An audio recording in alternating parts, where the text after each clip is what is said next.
All right, welcome everyone to the Zorich podcast. I am Chris Zorich, and on today's show we have the illustrious captain of the 1988 National Championship team, Irish legend, and New Jersey's own Ned Bolcar. Yeah. Ned, welcome. I heard you might have a couple guests for us. Yeah, Chris, it's a pleasure, first of all, to be on your podcast. And I grab my children before they go to bed. I want to introduce them real quick here. Nice. Here's my 6.5-year-old. Hey. Vivian Bolcar. Say hi. Vivian, how are you today? Cash, come here. This is my son, Cash. Cash, what's up? How you doing, man? Say go Irish.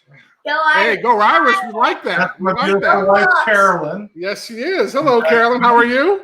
Hi, how are you? My wife is actually my producer, so she's not in here. So I do apologize about that. So they want their airtime. There's your few minutes of fame. No, I love it. I like it. That's a cool helmet. Stupid fish. Hey, where's that fish? Okay. He's being silly. You know what? Hey, Chris, you'll love this. We play cards, Notre Dame cards. We play war. And Okay. he's like, my Zorich beats your Hewart all the time.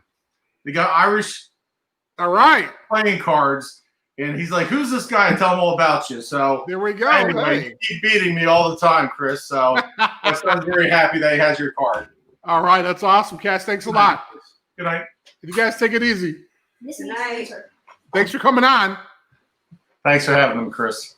Of course, bro. Of course, man. So, dude, this is such an honor because although you don't know this, as a young buck, I looked up to you because you played the position I wanted to play, which was linebacker, and I sucked at it, and you did very well at it. So there's a whole bunch of stuff we're going to get into, but first, obviously, the big question is, how did you get to Notre Dame? Because at this point, Gerry Faust was still the coach, so right. He recruited you. Tell us about that story. And so first I got to say, Chris, you did not stink as a linebacker. You were actually very good, but you were built more like a nose guard. And I think you did that, and you could stuff a run as good as anybody that ever played the game. But it might have been the rest of the stuff that might have been a little bit more difficult. And we had a lot of great players. And fortunately for you, you made the smart move. And, Exactly. and obviously your career proved that nose guard was the right place for you, defensive line.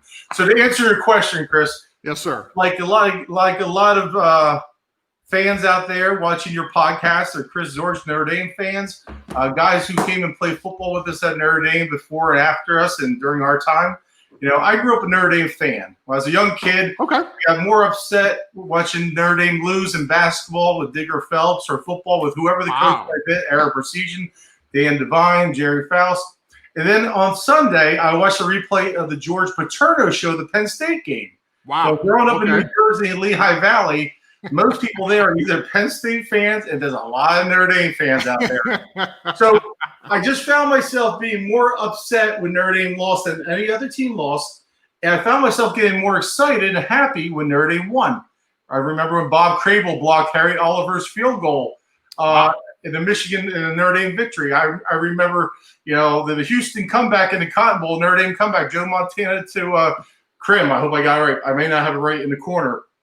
Touchdown catch. Anyway, so when hold on. Yeah. So you were do you remember what age you were when you were a Notre Dame fan? Because I assumed you just started with recruiting, but probably 8 years old. And I think there was a bowl game. It was Notre Dame versus Miami, and I want to say the Gator Bowl. I could be completely wrong, but this was back. I was probably 7 or 8 years old, and that's crazy.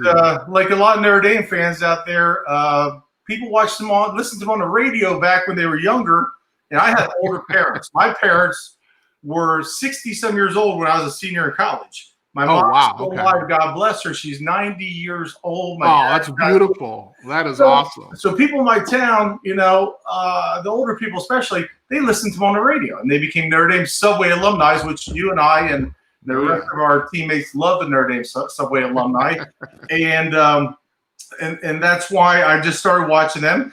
But I loved sports in general, like yourself. Your mom, like my mom, probably led you to sports. My mom did. And fortunately, both my parents did support me and my brother and sister. And over the years, as I got older, I realized, playing football would be my best opportunity to get a paid college education, which is not free, as you know. Right. So was your dad a big sports fan? I mean, did your siblings, did they participate in sports? Or, what was the introduction to sports in the Bolcar household? So you come from a very proud town of City, Chicago, that has a lot of great sports history. It's a big city, and you were a small part or big part of the city, but it's broken into little areas. And I grew up a part of the Lehigh Valley, where Saquon Barkley's from, Matt Millen's from, Andre Reed, John Straight, nice. Ringo is from my high school, Hall of Fame. The list goes Chuck Benerick, Allentown High School. So that's the league I played in. So I went to Phillipsburg High School, a mini helmet here, Phillipsburg High School. Nice. On the border of Easton, Pennsylvania. We got to represent. We've been playing on Thanksgiving Day, Chris, for 8 or 9 years at Lafayette College. Are you serious? In front of anywhere from 14 to 22,000 fans, depending on the weather, the record, TV coverage. If there's local TV coverage, some people stay home. But awesome. It's a college tailgate party starting at 7 o'clock in the morning, kickoff at 10:30. But back in the day, when my dad was younger, they kicked off at 3 o'clock in the afternoon. So you think about all day Thanksgiving celebrating, the night before getting ready, and you talking about the fanatic fans in the stands. At the end of the game, before I played, it was who could take down the wooden goalpost and drag it back across the river to Phillipsburg or down to the circle. Oh my God. Everyone, and the students would fight, and the town would fight each other over that goalpost. Anyway, so my dad grew up, and my dad was a good football player. As a freshman, he was on a varsity team. Okay. Hurt his knee, but back then, you hurt your knee, you're kind of done. And I don't think he ever played after that. I know he didn't play after that, but he grew up when Bill Walsh, who came to Notre Dame, a two-time All-American center at Notre Dame, and coached 30-some years in the NFL. It's not the San Francisco Bill Walsh. It's the Phillipsburg, New Jersey Bill Walsh. And then Jim Ringo came after him and went to Syracuse, won a national championship, I think, but played for Green Bay Packers, and Vince Lombardi then traded to the Eagles. So the town itself breeds the pride in their sports program. Yes, it does. Holy crap, I had no idea. Yeah, you got Bethlehem Steel up the road back then, Ingersoll Rand in our town. You got Baker Chemical. You got all these industrial silk mills, industrial area. And they used to ship the wood down from the Poconos on the Delaware River and the coal mine region. So the people out there, it was wrestling, football, any sport you can cheer for, and the towns showed up to the high school games by the thousands. That's amazing. That's amazing. Even in the 1980s, we still averaged 5,000 to 6,000 a home game when we play a football game. And you understand that sometimes from Chicago, maybe. Timmy Brown from Texas played in front of big fans. Right. Not everybody did. And with big bands, we had a small band at Phillipsburg, but we are the winningest program in the state of New Jersey. And people say, well, Ned, that's because Phillipsburg's been playing football for 109 years. But a good friend of mine, Jeff Bronico, who played with me and played at Lehigh, he said, no, it's because we played great football for 109 years. We're the winningest program. There you go. Just comment on that one. So to answer your question, I was born into a town where pride is our sounding call. And Phillipsburg. That's a lot of pressure, though. I mean, if you're a male, I mean, did everyone participate in sports, participate in football? I mean, I would assume that's, I mean, people who didn't play, they probably kind of frowned upon and kind of made fun of or something like that. Well, I mean, it wasn't Massillon, Ohio, where every baby boy is born with a tiger or football with a helmet, right? Where Chris Spielman's from in their crib in the hospital. It wasn't that fanatical, but if you grew up in Phillipsburg, you either participate in sports or you are a fan of the sports. Okay. If you're in the band, you're in a thespian club, whatever you did, cheerleading, didn't matter, but you followed the sports teams, especially wrestling and football. And even though we had other good sports, that was like you say Phillipsburg High School to a sports fan in most of Pennsylvania, but definitely New Jersey. They'll say Peaburg, New Jersey. We know all about you. Don't know where the hell you guys are, but we know all about you. That's nice. Yeah. So as you're before we talk about being recruited and stuff, had you ever been to Notre Dame's campus before, or you just watch it on TV? This is before you got recruited. One college game in my life.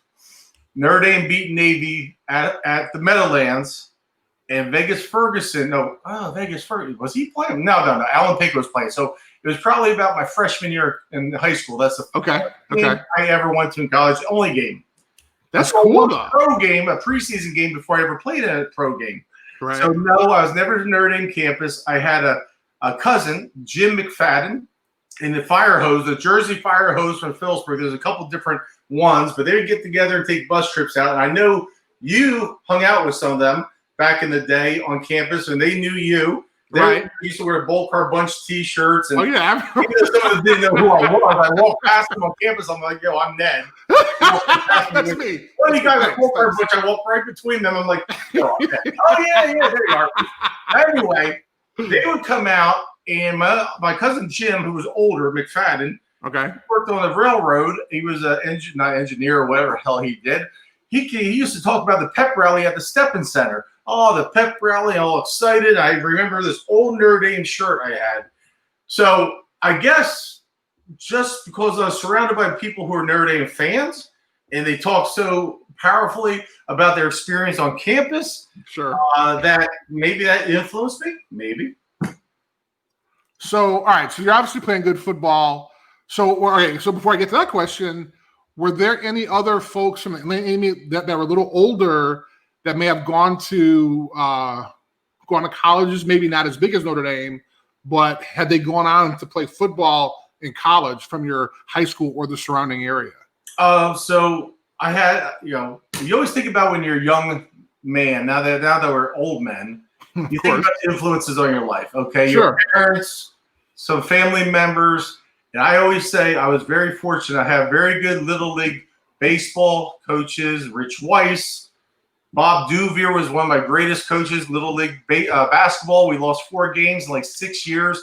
Wow. He played at Vanderbilt and somewhere else in Jersey he transferred to. And he said, when you play to dominate. He taught you the fundamentals, the discipline, why you're doing this drill, why you're doing this. You're in 3rd, 4th grade. Why do you box out, cut off the baseline? Stop. There you go. Yeah. So Bob Duvier said, we will never give up a point. Well, you do give a point, but we won 108 games, lost 4. Playing together with his sons and me and some other guys. Jeez. So then in football, I had a lot of good coaches too. Matt Beers, Bill Qualchuk, Pee Wee Warman, Harold Scott, Bill Wildrick. So all good. But in football, Chris, I played football until 6th grade. The weight limit back then was 120 as a midget. So in 6th grade, I played with the midgets, and I should play with the biddies, but I was too big.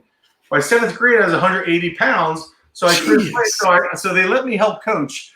And when Matt Beers was coaching, we'd go over to Pennsylvania, and the weight limit was 140 and have a scrimmage.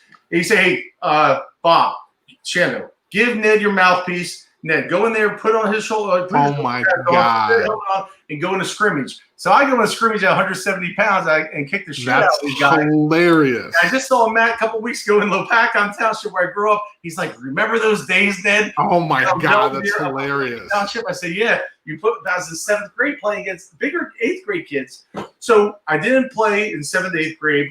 But as far as people who play at the next level, my freshman coach at Phillipsburg was a head coach, Bob Stem. Bob coached at Phillipsburg High School, Bethlehem Catholic, won state championships at both schools, came back to Peaburg, had one of the greatest teams at Peaburg after me. He only coached freshman year at varsity at Phillipsburg, then left. Bob played on the state and the national championship team for Syracuse. He was a starting center and a running back, The Train. The movie is made about the running back from Syracuse, The Train. Number 32. So you got Jim Brown. Oh, right. Floyd and Little, right? Floyd Little and the last – God, I should know this. But anyway, Bob says when he's in ACC at Notre Dame, there's a picture of them scoring in the end zone, and Bob's the center. No way. Running back and scoring the winning touchdown against Notre Dame. And he has stories. Bob's still alive and a great man. So he's probably one of the big-time guys. I never met Jim Ringo. I met, finally, before he died, I met Bill Walsh, who played at Notre Dame, was a two-time All-American back in the day. Frank Leahy was in Phillipsburg one day in summertime doing traveling. Who knows what Frank Leahy was doing? Went down to the construction crew and said, I understand. I can't do an Irish brogue. He said, I understand that William Walsh is here. He's down there digging a ditch. He goes, Billy, I'll see you back on campus in a few weeks. Hey, Coach, how you doing? Oh, my God. Summer job. And then Bill Walsh went back out. And a great story. I'll make this quick because I know it's a 1 hour broadcast. And podcast. No, we got time, man. You're hanging out, man. Chris, when I came to Notre Dame on a visit, I sat down with, oh, my goodness, please don't forget the name, our academic advisor, Mike DeChico, one of the greatest fencing coaches ever in college fencing. That is very true. Today, Notre Dame is dominant in college fencing. Very and true. Mike DeChico said, do you know Mickey Frenzy? I said, Mickey's our athletic director. Of course, little Italian guy goes, Ned, do you know Mickey Frenzy came to Notre Dame? I said, no. I said, he played minor league baseball back in the 40s or 50s, and then he played at Villanova. He's in the Villanova Baseball and Football Hall of Fame. He said, Ned, he was my roommate at Notre Dame. We took the train together. I came from Philadelphia. He got on in Newark. We came out to South Bend, Chicago, South Bend. He says, so he goes through camp. He's homesick for his high school girlfriend. And he's talking about leaving Notre Dame and going back to the East Coast. Right.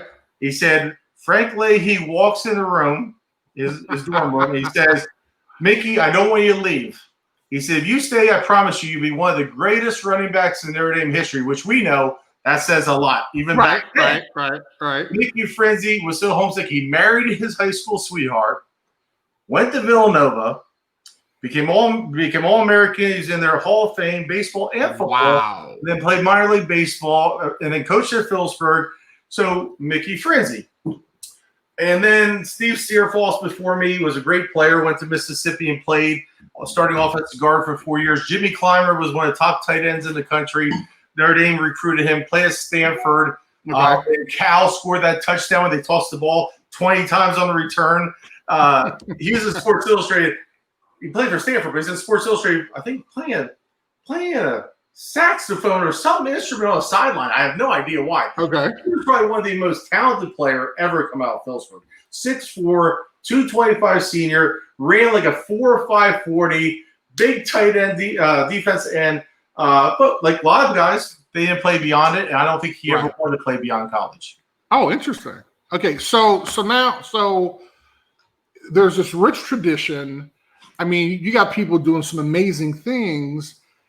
I mean, how do you end up at Notre Dame? I mean, obviously you're a fan, but also what are the schools were you considering? Like, what were your final 5 schools? So maybe like you, Chris, I don't know your complete history, but you know, unfortunately, I played in a very a league in the East Penn Conference where a lot of great players came out of. So every year they're recruiting 1 or 2 players every year, but tons of Division III, tons of Division II. Okay, that's awesome. So that's good. So I was noticed my sophomore year when I had started against Easton on Thanksgiving Day as a freshman, had 14 tackles.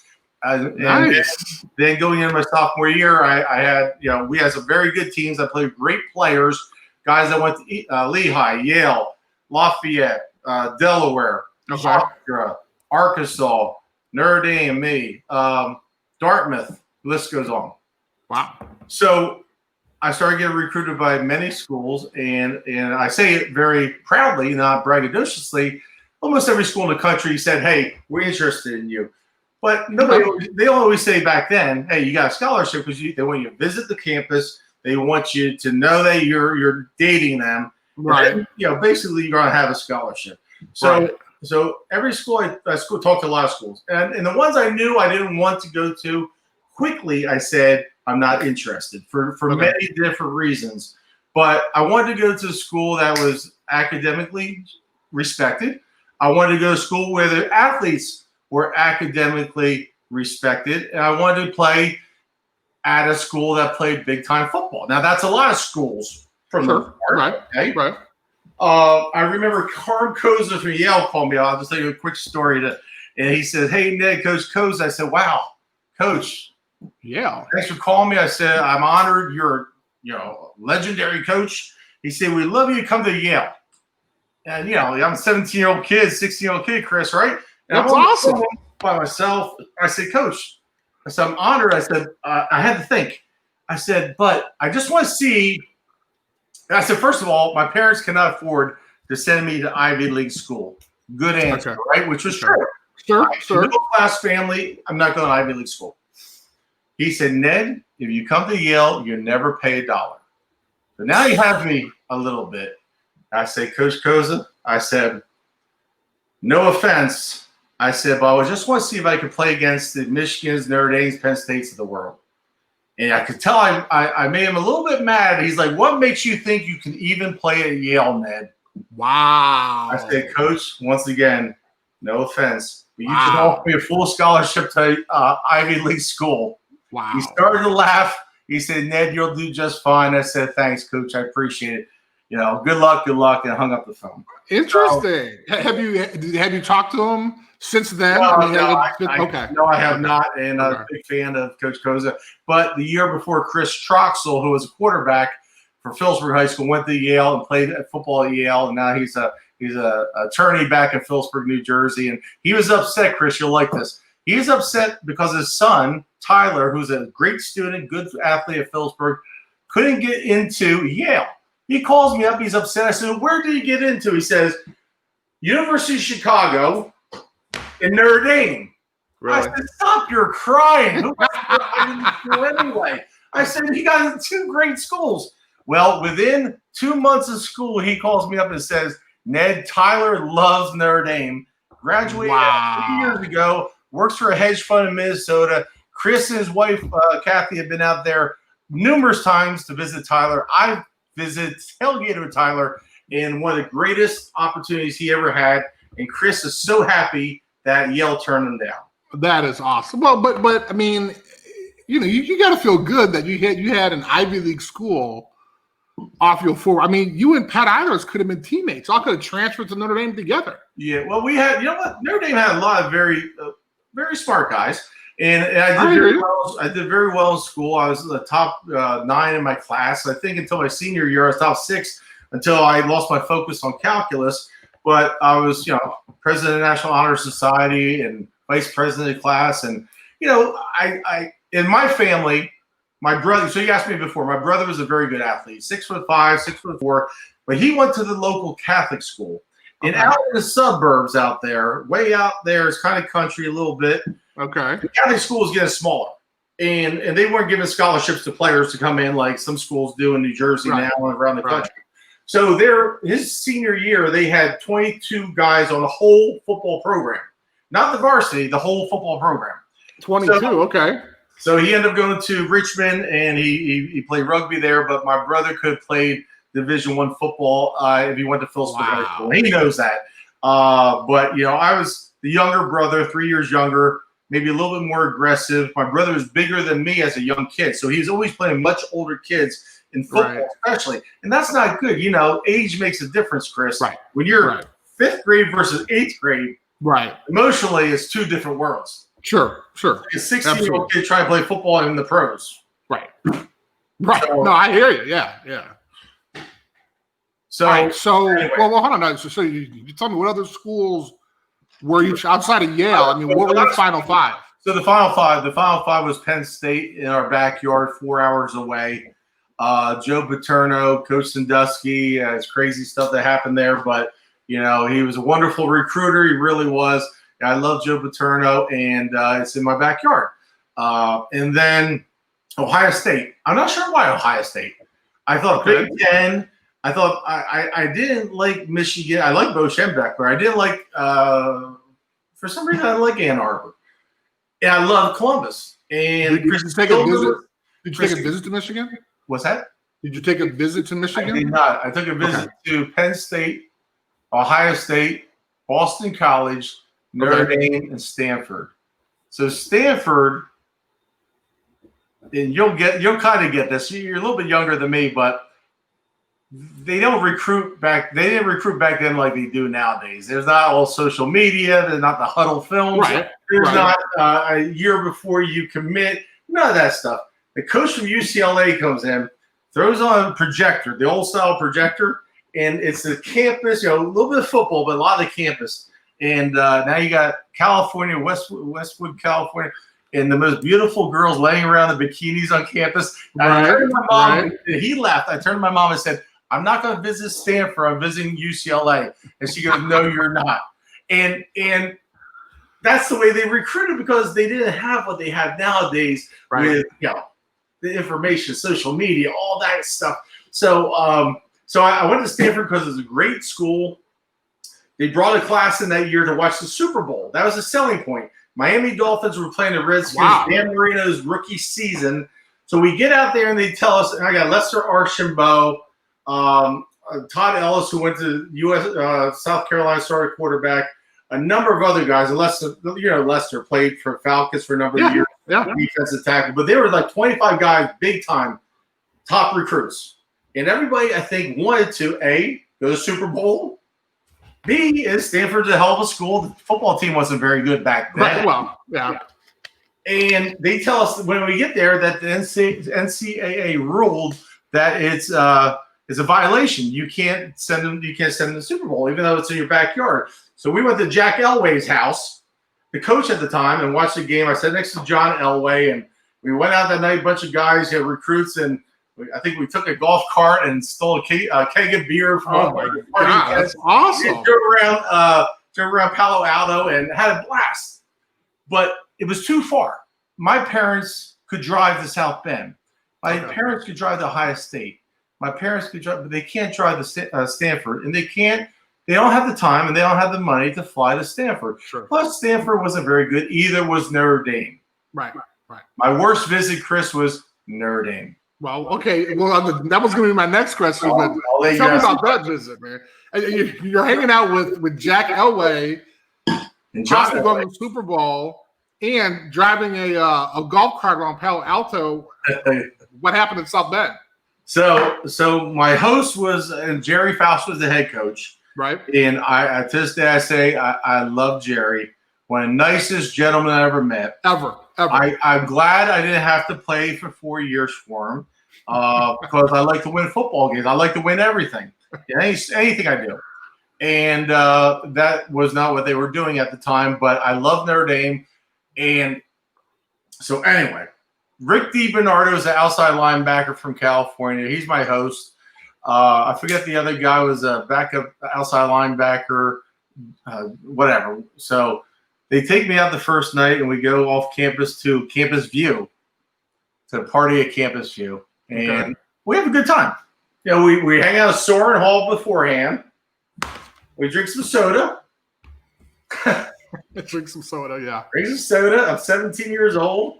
I've been to Boston College. I hung out with who's our linebacker from Denver Broncos, San Francisco 49ers.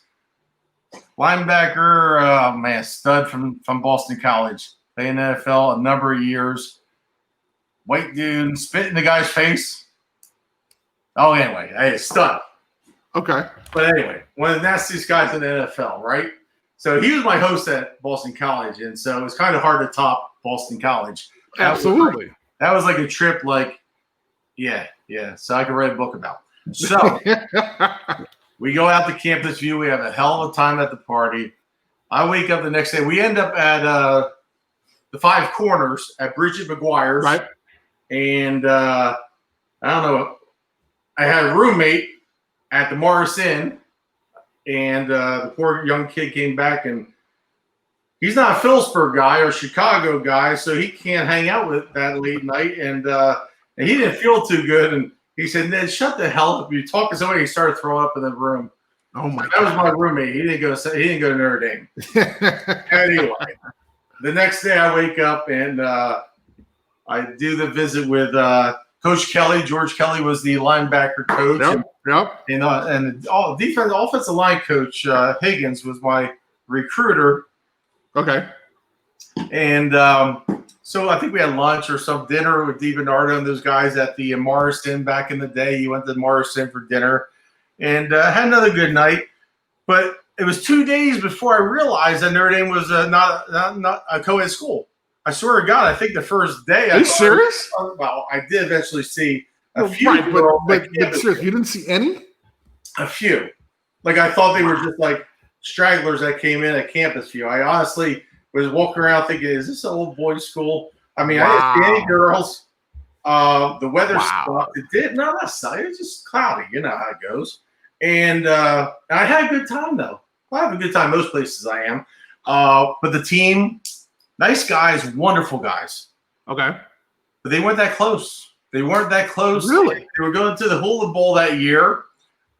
They were going to Hula Bowl, I believe, or turned down a bowl. I'm trying to remember. What impressed me about Notre Dame, besides I grew up a Notre Dame fan. Right. On Saturday, I played basketball at the Rockney Center. And Berline was in there, and Milt Jackson, and Joel L. Williams. I'm trying to think of guys I can remember. And they were unbelievable basketball players. Unbelievable. Now, I was a good athlete. I was actually a better basketball player in 8th grade. Watch out. I was 6'2" and could dunk. I thought I was going to be 6'5" playing for Digger Phelps or Dean Smith. I thought I was going to be my brother 6'4". I could dunk as a freshman in high school, but I couldn't dunk as a senior. I'd stop. Like 6'2" was it, you know, 3/4 at the combine, right? And so I'm playing basketball with these guys thinking, I just got done telling my high school coach, Tom Fisher, who won a state championship in Group 3 in New Jersey, which is impressive. If you're not from Newark, Jersey City, Bobby Hurley, you're not winning state championships in New Jersey. We did not even win the East Penn Conference my sophomore year. I didn't start. I was like third guy off the bench. We won 8 or 9 state playoff games to play at the I want to say Meadowlands. It's not the Meadowlands. It's the New Jersey Arena. And we went and won the state championship, which will never happen again, from Warren County, New Jersey, because they don't play 8 or 9 games. They play like 6, but they still won't do it. There's no team that can do it. And so I felt blessed that I was part of that team. And anyway, so Tom Fisher, my senior year, I was a good basketball player. I said, I may not play basketball, Mr. Fisher. So and my first trip was Notre Dame. My very first trip, I should say, was Notre Dame. I said before it wasn't, but it was Notre Dame. It was December 1st, I think. We just got done playing Thanksgiving Day game on the 24th or what, right? 24th of November.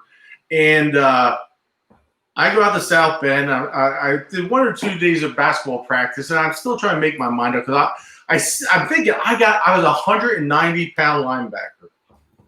I have muscles, but I was playing baseball, basketball, football. Right. I went to Notre Dame. I see some big guys.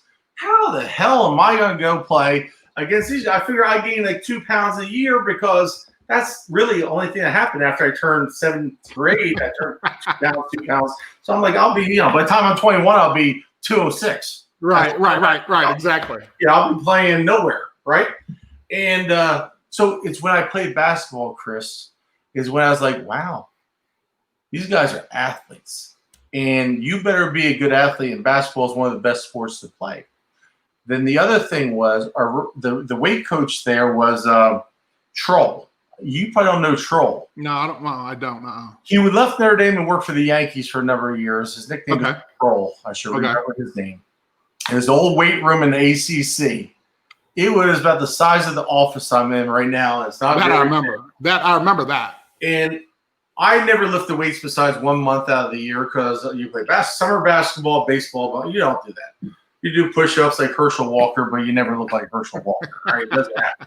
Only Herschel Walker looks like Herschel Walker. So anyway, So he takes me. I'm in the weight room this Saturday, and after we played basketball, and I was doing too many reps, and he's like, Ned, cut back on how many times you lift, do less reps. All of a sudden, I lifted the most weight I ever did out there during basketball season after a long football season. Didn't lift weight in months. And I was like, I just did my best incline press ever. So I left there with a new idea about how to get strong and understanding I better play basketball. So that helped me think positively about Notre Dame. Trust me. Okay.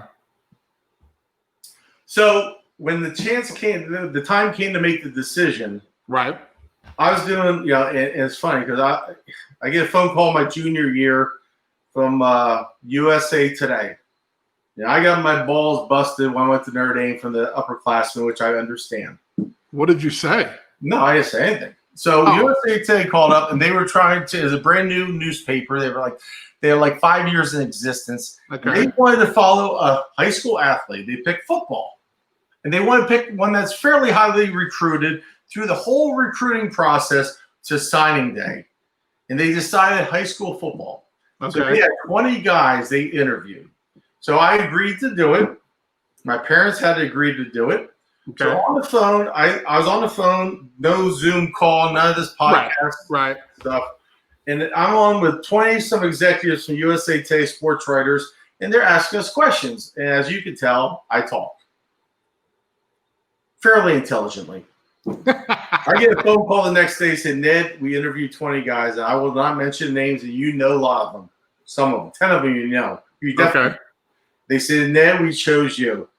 You talk, you're friendly, you're not shy, and you're one of the top players in the country. Okay. Nice. And then, so therefore, my superintendent of the area, the principal of the high school, Ken Lutz, my high school coach, Phil Rom, who I love, has passed away, was a great coach, played a juniata for Chuck Knox, who drafted me with Seattle Seahawks. Okay. Went to the Peach Bowl back in the day when Chuck Knox was at Juniata College in Pennsylvania, and Phil Rom was a running back for them. So Phil knew, and my parents, and that's it. So from April of my junior year, all summer long, through the whole football season, till 2 days before signing date, article comes out USA Today. Ned Bolcar covered USA Today Sports. No way. So now I got coaches, Chris. I got coaches who recruited me, who are sitting there, dying, thinking, "Oh my God! Oh my God! What's this guy gonna say in the newspaper?" Wow. They know it was all bad, and there's some wonderful stories, and there's always a little mess in there, and there's that people offer along the way, not as much as somebody who doesn't ask for it, but some things happen. I won't say where. So I know they were sitting there nervous. That was the first article.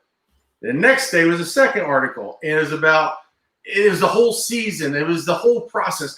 Ohio State, Michigan recruiters showed up at the same time at the front porch. One had to wait at the gas station down the street.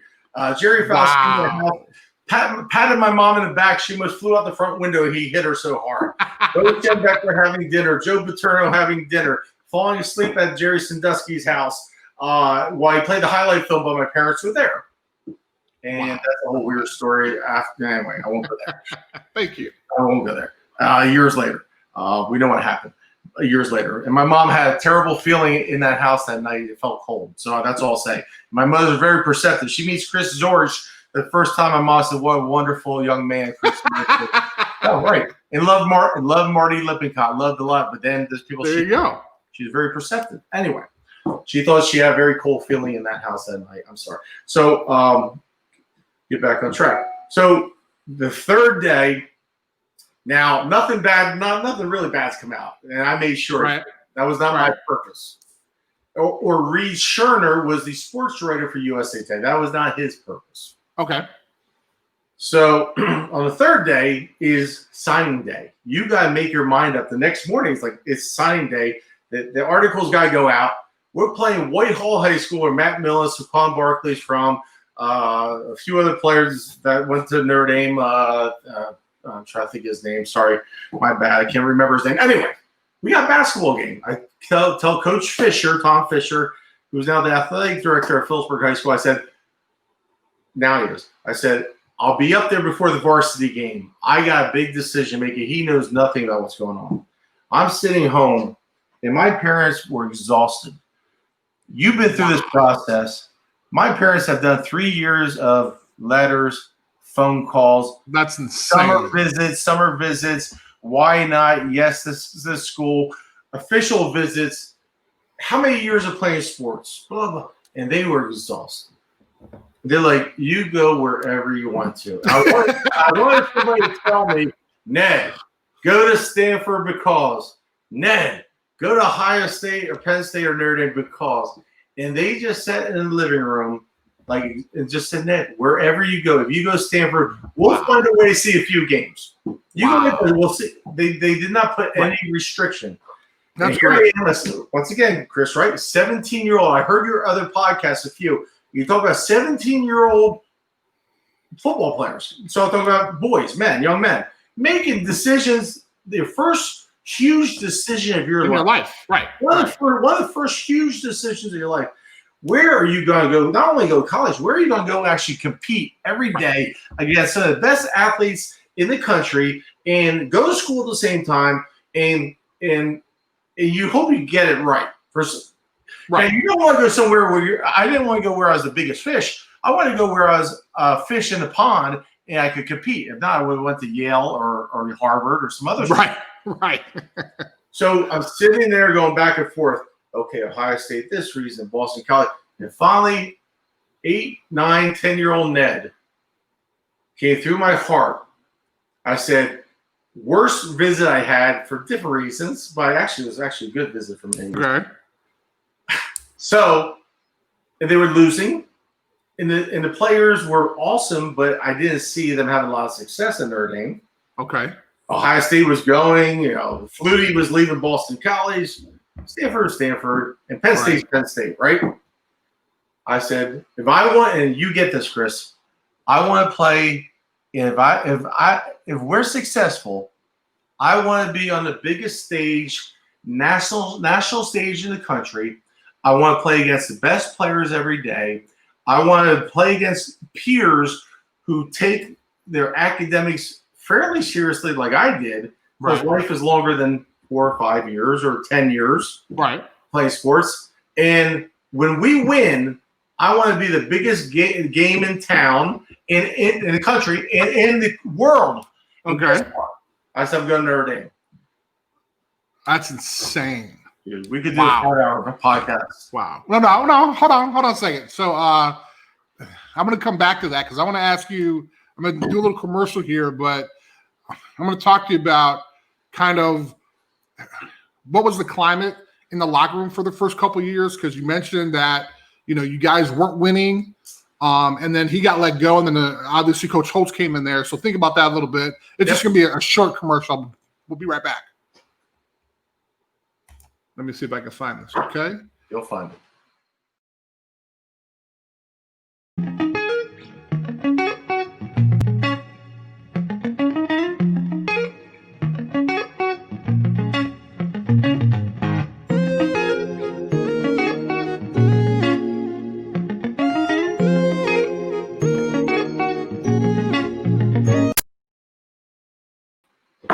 All right, and we are back with Ned Bolcar. If you'd like to watch this interview or any other interviews, please check out my YouTube page at Chris Zorich 50 and click the subscribe button. So we had just found out kind of how Ned got to Notre Dame. Now, they did not have a lot of success when he was there. I mean, kind of talk to us about what the culture was in the locker room. And again, Gerry Faust, nicest guy in the world, but just couldn't rack up those wins. So what was that? What was the environment like? I mean, I don't want you to go through the seasons, but the games. But what was the comment in the locker room? I'll try to give the best summary I can. I came from a very successful high school program. Exactly. I knew what it's like to play in front of 5,000 fans every Friday and in front of 20,000 on Thanksgiving Day. Not everybody gets that. And I know what it's like to win basketball, baseball, football. I love Notre Dame. I came to Notre Dame probably in the very end because I was passionate about Notre Dame. Like many other players and students, coaches, that came and worked at Notre Dame or played at Notre Dame. I went to school at Notre Dame. I got there, and I wasn't surprised, but the program wasn't very good. Great players, terrific players that came out of high school. And what I noticed very quickly is, it's the leader that makes the difference. The leader of a company, the leader of many things, the head coach, that it falls down upon the assistants, the managers, the staff, the employees, the players. And Coach Faust was over his head from the day he came from Muller High School. Wow. And it got worse over the years. And thank God, I came there his 5th year and not his 2nd year or his 3rd year or his 1st year. And what I saw was a team of talent that was coached probably more on a high school level than a college level. Guys who came in that were outstanding high school players that had a lot of potential that were not developed. Players that were playing the wrong position. Players that you came in as a linebacker, you came in as a quarterback, you came in. They're not moving you. That's how I recruited you. For the most part, I think that's how it stayed. There might be some guys out there who say, Ned, you're wrong. Right. No. Not with much success. And they were good players, good guys, and they had some great coaches. They had some great assistant coaches. Running back, Jim Strong, coach, went to the Green Bay Packers, played for Eric Bersegian, coached in the NFL a number of years. I'm embarrassed. Coach Kelly. Alabama. Became the athletic director at Alabama, was the offensive line coach. Coach of Bear Bryant, played for Bear Bryant. What the hell? Okay. I apologize, I forget his name. The list goes on. Coach Hudson came from UCLA, offensive coordinator. Anyway, what I saw is no respect. Really? The coaches didn't respect the head coach.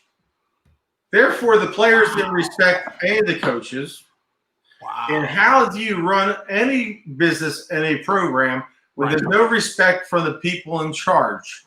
Right. And because of that, every little issue caused confrontation, whether it was coach to coach, player to coach, or players to players. It's the only time in my Notre Dame career where I saw players butt heads and not really get along. Like, we used to fight on Wednesday night. I mean, you were in the middle of it, but we fought as friends and teammates to get better. But this went on beyond the locker room, beyond the playing field, and you could see the division. Wow. And I'll give a couple quick stories just to give you an idea. So I'm a highly recruited linebacker. This is your first year? This is your freshman year, or the freshman year? I was there 1 year. 1 year with Gerry Faust. Okay. You came in my 3rd year. Thank God you came in. Right. Thank God. Good. I said, this guy's gonna beat me out for linebacker. Thank God he moved nose guard. Wow. Thank God he lines up in front of the linebackers. Wow. And you were dominant, Chris. Chris Zorich is one of those dominant nose guards in college football and great NFL. Ned, this is your interview. We're talking about you. I know, but listen, linebackers know where our butter is churned. It's the front. It's the guys up front. Okay, all right. Fair enough. Hit that linebacker, cover the guys, and if you can't do it, if the guys in front of you don't give you a chance. Fair enough. So anyway, second, third practice, we're wearing some cleats. I won't say the name of the company. And the cleats are coming through the bottom of my shoes, like the metal part of the cleat. So I walk into Big John Whitmer, loved him. Right. Hey, he was not the most Athletic lovely trainer, guy. right? He told me, suck it up, freshman, take an aspirin, and see ya. Wow. Okay. So I walk down to, I go to Gene O'Neill, was the equipment manager. He was there since New Rockney or before New Rockney. Probably, yeah. I think he sold jock straps to put his kids through college. I love Gino, wonderful gentleman. But he held on to jock straps and cleats like they were his babies. Yes. Like, I see these guys nowadays, they got 10 pairs of cleats, they got gloves. Chris, you had to steal gloves to get gloves, right? Hey, yeah, they're 100% right on that. We got the fans out there, the people listening, we got one pair of turf shoes, and do not lose those turf shoes. You get one pair of cleats, you're lucky you get a second pair. Gloves, you better be Chris Zorich or Ricky Waters or Tony Ray or somebody get gloves, or Ned Bolcar, maybe. One glove. You get a glove. These guys nowadays got helmets and gloves and sweatsuits. Well, there's a You won't different go there. sweatsuit for today home is- and away. I mean, it's crazy. We had nothing. Right. Here, we had nothing. Absolutely. I remember that. And so Gino, I said, Gino, John Whitmer said to come and get new shoes. He says, you got to talk to Coach Faust. Like, oh my God. For a pair of shoes? Coach Faust.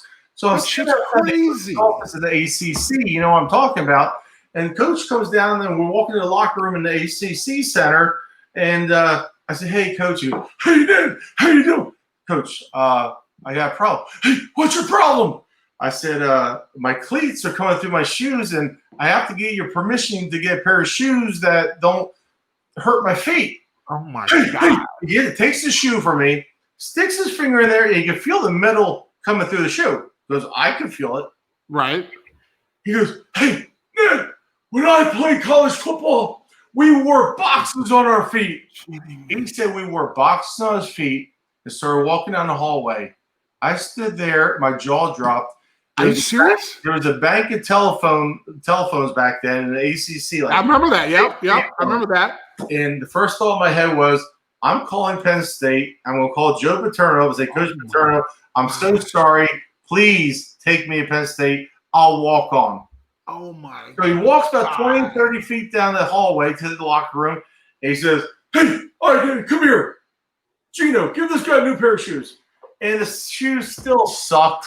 Sorry. They ended up getting metal plates to put in your shoes to keep them from coming in. Yes. That's one story. I got 30 like that. I won't waste your time. That's insane. Well, no, but I mean, it just kind of talk, and even though he was joking, so I mean, it just talks about kind of like what you were saying before. I mean, you know, there's no respect at all. So it goes from the trainer to the equipment guy and to the head coach. It's insane. So our first game is against Michigan. Okay. Away. And I'm one of 7 freshmen traveling. Okay, that's good. I'm only playing if 2 buses flip over, everybody dies. Then they go playing. So I know I'm not playing. But George Streeter, I think, played. Andy Heck definitely played. Mark Green played. Nice. There's a couple of freshmen that actually played and participated. And Mark and Andy obviously played a lot that freshman year. Okay. So that's my second college game ever. First one I ever was at, and participate. Right. We go the day before, you look over this little brick wall, you look down the stadium and said, wow. Next day we go down the field and we do our warm-ups and we go back to the locker room. And I'm from Phillipsburg High School, and you can tell, I love when people say I lead by action and not by words. Well, Chris, you led by action and words. I led by action and words too. Because you need somebody to vocally speak up sometimes and grab the team, somebody who doesn't like to speak up by the throat and say, hey, let's get your stuff together. Let's toughen up, stop them here. I can use a lot of different verbiage, which I will not use on your podcast. Thank you. It's a family show. Thank you. You were an action and you were a verbal guy. And I appreciate both of them. I understand people who say, I'm just an action guy. That's fine. If you can't find words, that's up to you. Right. Okay. We knew both. Okay. So anyway, I'm a freshman. We go in the locker room, and I'm just getting excited because that's how I have to be to play a contact sport. Yes, it is. A big guy. I won't mention his name on your podcast. He knows who he is. I mentioned him before. We're good friends. He looked down at me. He's a big man, big senior. He says, "Hey, freshman, act like you've been here before." And I told myself, Chris, I said, "Oh my God, this is college football. This is more." Business, you stay focused, there's no emotion. I think, how the hell do you play a game like this without emotion? Because I can't, but maybe this is the game. Go in the locker room, we come out right before the game, right? You got the running backs doing their drills, you got the offensive linemen doing their drills, moving and shuffling their feet. Michigan comes down the tunnel. They hit that Go Blue sign. Right. I swear to God, figuratively, but almost literally, Chris, their feet are not touching the pavement. And they got freaking blood coming out of their eyes, and they are jacked. And they're hitting this sign. And I turned to George Streeter, another freshman from Chicago, like yourself. Yep. I said, George, we're getting the shit kicked out of us today. He goes, why? I said, look at them and look at this. We lost 33-3. Took the bus home. I called my mom and dad up.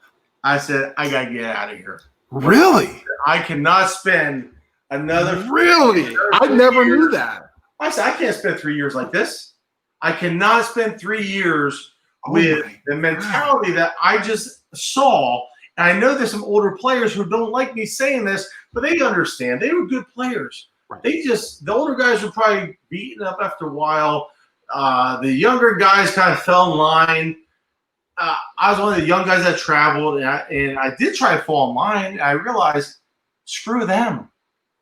That's not the way to do it. Wow. So all right. So you have situations like that.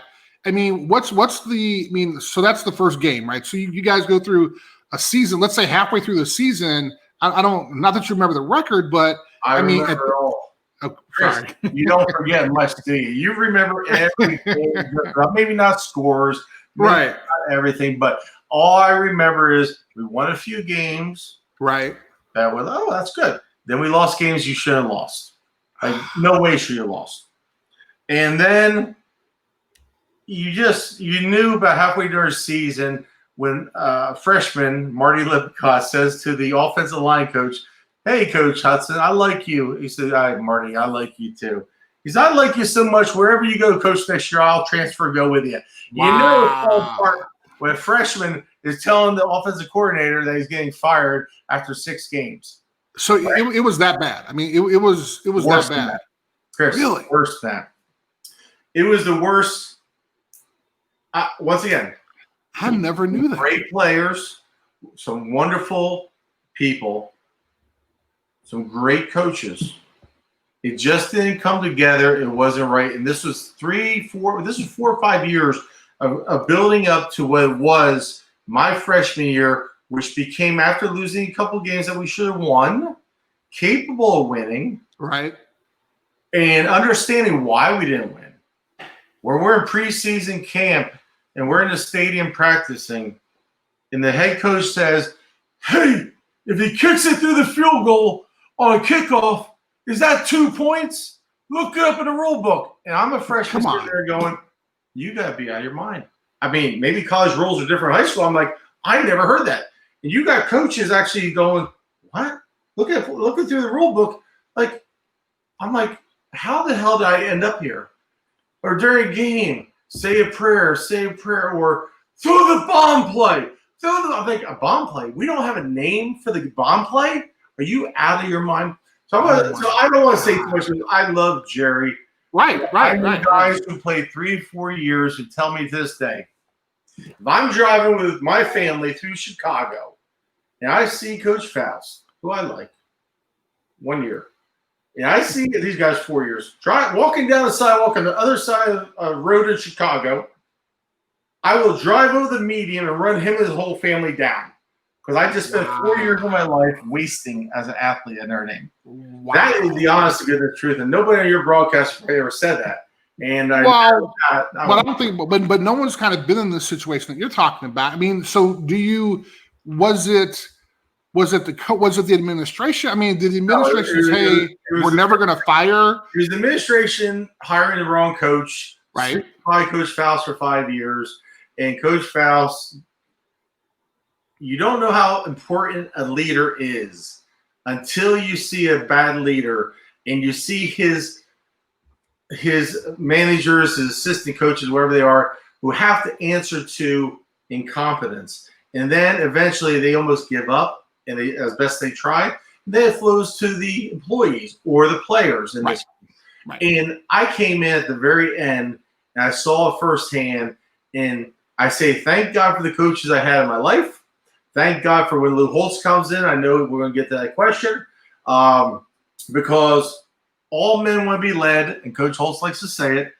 They just don't want to be led off a cliff. And these guys were falling off a cliff every day there. And I saw this after 1 day, 1 week, 1 game. I was like, why am I staying here? I mean, I'm just one guy, but I'm like, why am I staying here? And some of the players, not some, a handful, I'll say 5 guys, maybe, treated me personally terrible. Really? Terrible. To this point where, and he knows who he is. I won't ever say your name, you asshole. This day, I never will like you.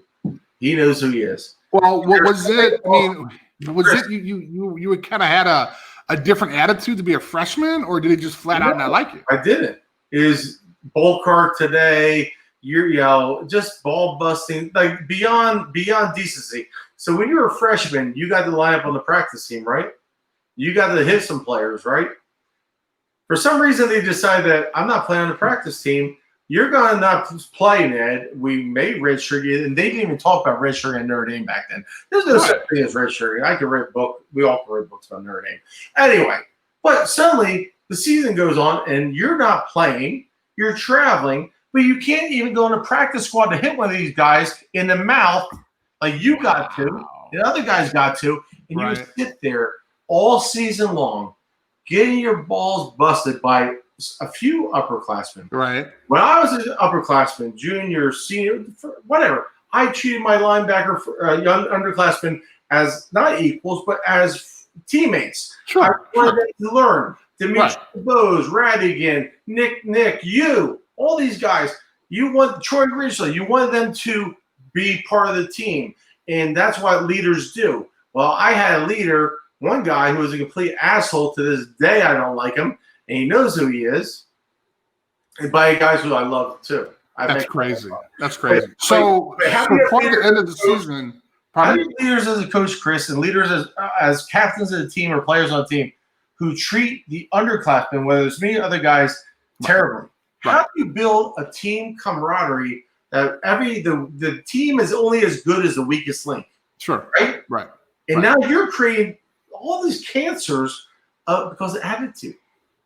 So that's why I saw as the year went on and we won, we lost, and started losing, and then you saw really the division of the team. So when did it become evident that, and I'm sure everybody knew he had a 5-year contract, right? So did everybody just assume that he was going to be fired after the year, or? Well, most how players are. We play to win every game. Coaches coach to win every game. I think honestly, I knew and personally, probably about the 6th game of the season, 7th game, I said this is over. I forget what the record was, but you can't beat USC every year, but lose to Air Force every year. Right. You can't lose to a couple teams we lost to when you're with. We had enough talent, but we were undercoached, and it became a habit. Right? Habits are easy to form; they're bad habits. Right. So probably about halfway during the season, you kind of knew that this was going sideways, and it wasn't going to end pretty for the coaching staff. Now, as players, there was no transfer portal back then. Right. You couldn't say I'm leaving because Faust is leaving. Right. Or my linebacker coach is leaving. Right. My defensive line coach. You got to stay. Right. We didn't have any rights as players. We had dormitories, other schoolmates we loved. Thank God. That's one reason we went to Notre Dame. We had no training table. Our weight room was a piece of crap. We had nothing. We had no equipment, and we still won national championship. Nothing. Right. But when I visited Ohio State, they had training table and this and that, weight rooms. What I passed up and you passed up at other schools is amazing. And the people who are listening to this podcast are Notre Dame fans who don't understand. We had nothing compared to many schools out there. You talk about you're a student athlete. You are a student athlete like to the letter. Our training team was they eat chicken patties. You can have 4 instead of 1. You get there was no training table in there. And then, dude, do you remember that they started to get? I mean, I remember there used to be an article in the school newspaper, The Observer, every year about how the food, like the football team, would get special food when they won games. No, they would get special food, and we're like, all they do is they just keep the line open longer, like you said. Here's what happens. Chicken patties, we get more chicken patties. Here's what happens. We come to dinner at 8 o'clock at night, and all you do is you got less students in line, and you can get more food instead of less food. On game day, the morning of the game is the best meal. Who the heck is eating the best meal if you're actually going to play? You're eating very little. You eat some pasta, a little broth. You're eating a little bit, but now if you're not going to play, you might eat a lot. The day of the game's over. The next day, you eat shit. Excuse me. You eat no, you're right. Yeah, that's fine. Nowadays, they got nutritionists. But I do remember our victory meal. We had steak and fried shrimp. So I do remember that. But the students were complaining about that. So yeah, you're absolutely right. So I want to get to the part where, were guys talking about transferring? Were they talking about leaving? Was it that bad? Chris, there was no such thing as transferring. The school owns you. You signed a scholarship. You're happy to be in college getting paid for, because a lot of guys didn't even know that there was a career after this in football. Right. So, and we didn't have the rights to these kids. Nowadays, these kids on social media as freshmen in high school, I think they're God almighty. You were a stud. I was a good player. I played with some great Mark Bavaro. The list goes on. Mike Kovalevsky and, Wes Pritchard and Frank Stan, and many other guys. Ricky, you didn't know that. You came in with no rights at all. Right. And coach could leave, and that's okay. That's the way it was, and that's fine. But no, so there wasn't talk about that. What you realize is the team got more divided between players, but then and it's only every time I saw a little bit of division between some black players and white players, and I'm not going to talk more than that. That's the only time I ever saw a little bit of division, because there was so much division among everybody that obviously there were some, that fall that way. That's the only time, right? 5 years, you were there 4 years, we never saw it. So the only game I didn't travel, Chris, and thank God I did not, was the Miami game. Only game I didn't travel to. I went home for Thanksgiving, watched Phillipsburg High School beat Easton High School, and a buddy of mine played at Arkansas. He was they were playing against Oklahoma. The Boz was playing against them in the Orange Bowl. Okay. He texts me and says, "Holy heck, you got Lou Holtz. I hear he's a tough son of a bitch." Because he's in Arkansas, and Lou used to be in Arkansas. Right. And then I watched Notre Dame get beat 55-7 or whatever. Right. Jim Johnson, like he said, my job is not to stop our team from scoring. My job is to coach my team. And he's right. Right. And the stories I heard about the trip home, the arguments between coaches, players on the plane, really, the airport. By the time we got back to South Bend, Lou Holtz was already named the head coach, and that team was broken inside. Wow. I don't care if you're a senior or a freshman. If you're coming back to that campus in January, whatever, after that game, it was Thanksgiving, so there's no bowl game that year. Right. We got back. That team was freaking a mess. Jeez. So our first meeting on campus, and we're back. Sorry, I'm playing my Play-Doh. Sorry. I gotta show you my Notre Dame helmet, Chris. Okay. I got a picture with Chris Zorich on, but he's too big on the wall. My high school helmet. No, we actually had a face mask back then. Yeah, right. I fell off. Right. But Chris, this is what your helmet looked after every game. Look at this helmet, right? That's how your helmet looked after every single game. Right. Well, but see, this is what. Okay. This is what I think is interesting. I mean, I don't want to gloss over this because this is really important. I mean, you have a guy coming in who's in Coach Holtz, who's, just left Minnesota.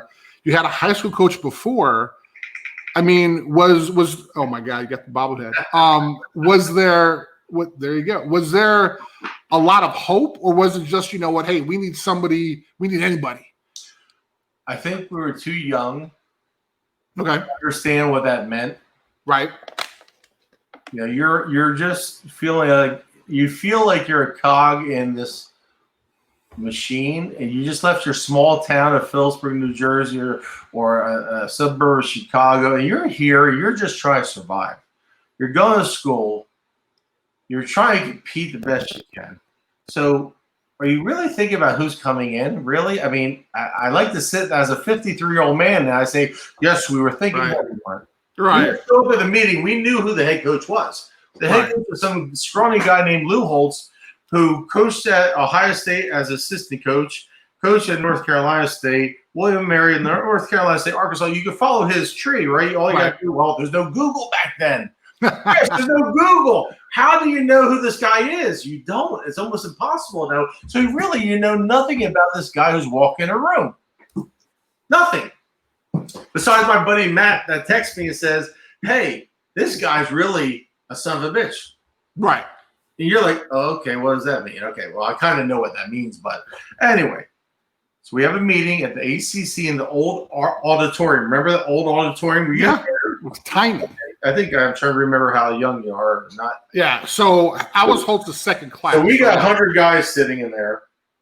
It was tiny. Coach Faust comes in, and I'm just sitting there as a fresh, and players are booing him. They're hissing him. They're making sounds that I would never imagine making to adult in my life. And most guys wouldn't imagine, but it was happening. And Coach Faust came up. He thanked the team, thanked Notre Dame. He was very polite, very professional, and said, you know, I love you guys, and we're leaving. And listen, guys wouldn't have went there. They didn't love Coach Faust. I love Coach Faust. I just don't want to coach me for 4 years. That's all. Right. I mean, just being honest. That's fine. As he walks out the back door, you got 90, 100 guys slouching, doing whatever. Like, you know, some guys are done with him. It's mostly underclassmen, but there were a few seniors that were left that were just showed up for the meeting. Okay. In comes this guy, sweater on. Wait, this happened the same day? Yeah, same minute. He walked out the back door. God. He comes in the front door. Oh, I didn't know that. Oh, yeah. Hey, that's how it happens, man. It goes like this. Boom. They don't waste time, right? Apparently not. They fire a guy. Another guy comes in this door. Hey, the long snapper's gone. See the general manager of the Chicago Bears, and the next guy comes in and sits down next to you. Right. Man, that's how you see it. I see it myself. I saw guy walk out, Mike Moore. I saw Trey Junkin walk in and sit down next to me. I'm like, wow, who are you? Anyway, so Lou Holtz comes up. I've never seen the guy in person. Nobody's seen him. He walks up there and he looks around, and now I'm gonna say his name because he knows it. He's heard me say this in books a million times. Chuck Lanza, who's voted captain of the team, I think along with Steve Berline. I love Chuck. I'm good friends with him. His family is a great player. Chuck had his feet up on the front dais, the front stage, because it's only 2 feet high, with his turf shoes on. He's sitting back and big Charlie Wide, right? And Charlie's being big. Lou walked up, kicked his foot, didn't say a word. He said, son, how long have you been playing football?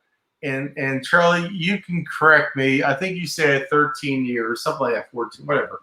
And he said, your career is coming to end if your ass is not against the back of the chair in 3 seconds. And he went, 1, you hear 100 guys sit up straight. Shuffle up. Wow. The next 4 years, I was there 5 years. Next 4 years, I know 1 player, maybe 2, that fell asleep or slouched in a meeting and they got kicked out of the meeting. Everybody was sitting at attention. Everybody listened and paid attention. And that's how the meeting started, by saying, you're done. And everybody sat up. Your stomach kind of turned. And he went on to say why he came to Notre Dame, what he thought about Notre Dame, how he loved Notre Dame since a kid, everything he says to this day. And he went down and started on the board. Here we are today. Here's what we're doing next week. And next week, winter conditioning, 6 a.m. Boom, boom, spring practice. He ended up January, whatever, circling and saying national champions. It was maybe an hour long. He didn't stop talking. And we're like, wow. You walked out of the meeting and you felt either both excited that you finally had a leader that wasn't going to lead you off a freaking cliff. Right. But also you were like, your stomach was sick because you're like, this is going to start, and this is going to get real fast. And a week later, we're waking up in a snowstorm, Chris, at 5 o'clock in the morning, walking across campus. Biggest mistake I made was eating a little lemon pie before the first indoor. we were in an old ACC on the rubber floor, and we did drills for hours straight. Tim Brown, Milt Jackson, guys who were running track at the time. There's 2 other guys. I'm trying to think of their name. They're throwing up in buckets. Oh I my had to go back God. after there, and I was sitting on the toilet and throwing up at the same time. They ate lousy lemon pie. Never ate at breakfast before that. I would come down. So what happened to that team? The team that was apart like this, Right. within 3 days a week we did this, and they had to do a Friday morning. So you were not out Thursday night.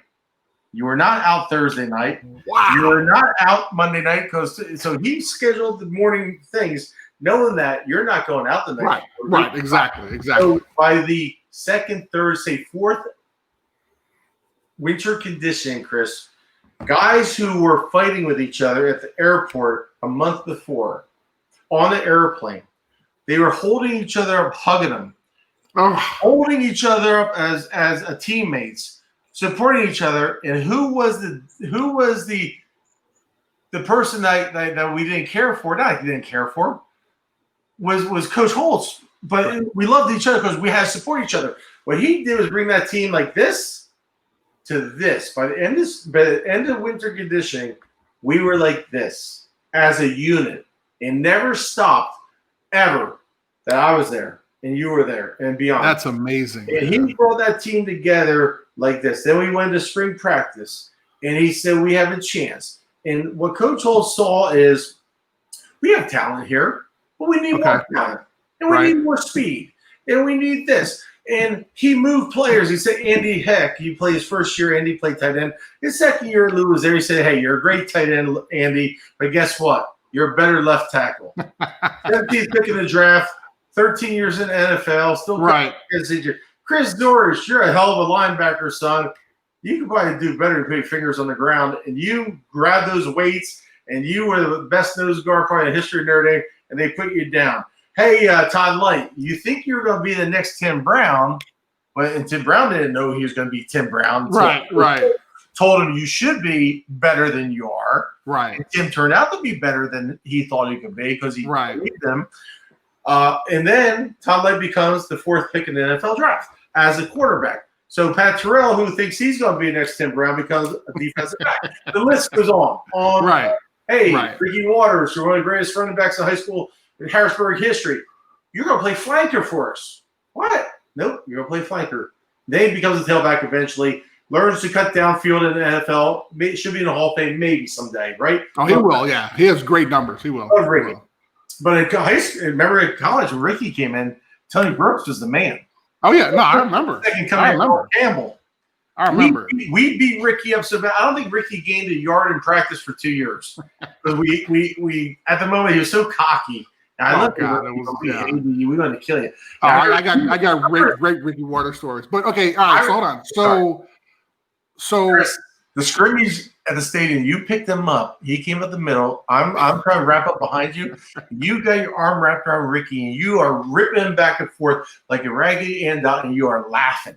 You are laughing like crazy laughing. I'm like, this is awesome.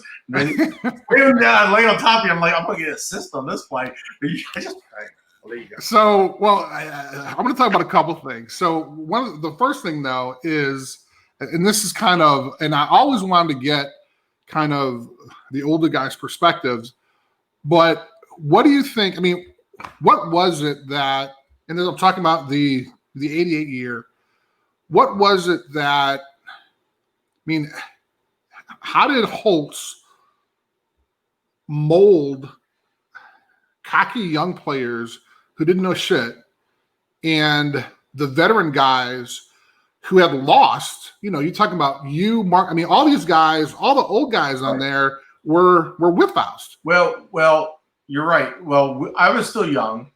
Andy was young. Right. I'm talking about his captains. Let's talk about when you came in when Mike Kovaleski was still there, Tom Freeman, and even Chuck Lanza the first year. We finished 5-6 his first year and lost 6 games by 19 points. The next year we start off 8-0, and we lost the last 4 games. And that's the year Timmy Brown wins his national Heisman. Heisman, right. The next year, you cried at the Cotton Bowl, which I appreciate. And I love you for that. You're very sensitive. But okay. And you were, in the meantime, in the weight room getting nasty. The next year, Lou did not think we were going to win a national championship in 1988. I know for a fact he did not think 88 was the year for many reasons. Lou, I love you. I do. I will never write a book, but no. Anyway, Reggie Ho. Who is Reggie Ho? 5'4" Korean guy.